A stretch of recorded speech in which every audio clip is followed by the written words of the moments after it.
Hey guys, one of the very important things that I do all year round, and especially as I'm preparing for a big elk hunt like I have this October, is count my macronutrients.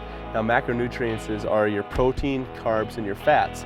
And I'll tell you the reasons why I keep track of that versus just calories.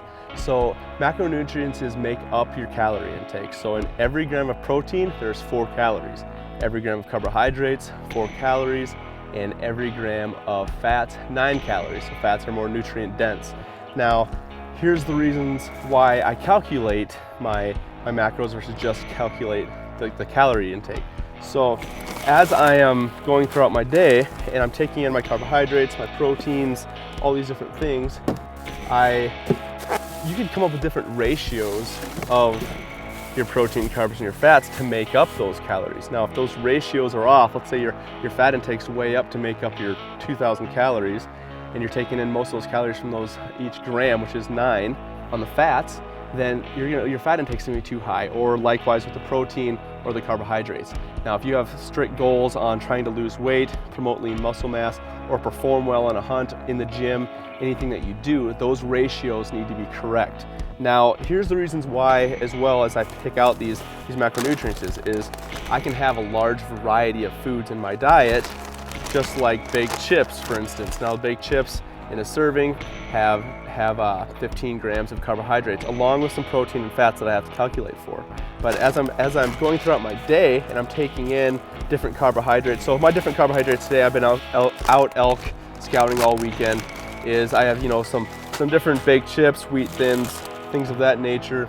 I also have as a carbohydrate some grapes, and then my protein's very simple. I packed along a protein powder in case my numbers were a little low. I pre-cooked some steaks and some chicken, and I also, a very easy thing to pack along is just a deli sliced turkey, ham, anything like that you can pack along with you.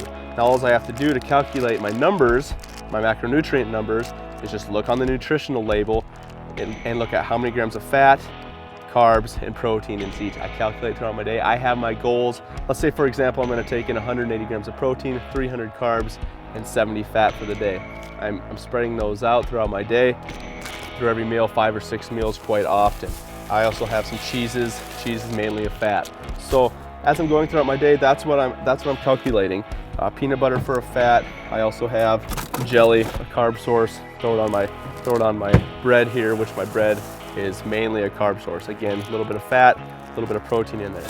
Now the reason why I calculate those is you're seeing a big variety of food there. I don't have to just stick to tilapia and to sweet potatoes, to rice for my carbohydrates and for my proteins. I can take in all of my favorite foods. I have a large variety of foods in my diet, still maintain a lean body mass throughout the entire year, promote muscle gains, and my sports performance, my performances out in the field, in the weight room, my energy throughout the day is going to be great. Plus my mood, my attitude towards eating and not having a connotation that certain foods are bad for me is going to be a long lasting, a long duration thing that I can stick to versus what I call red flag or fad diets that eliminate an entire food group or eliminate an entire macronutrient like a carbohydrate that you might have heard of. Obviously, it's very rampant right now.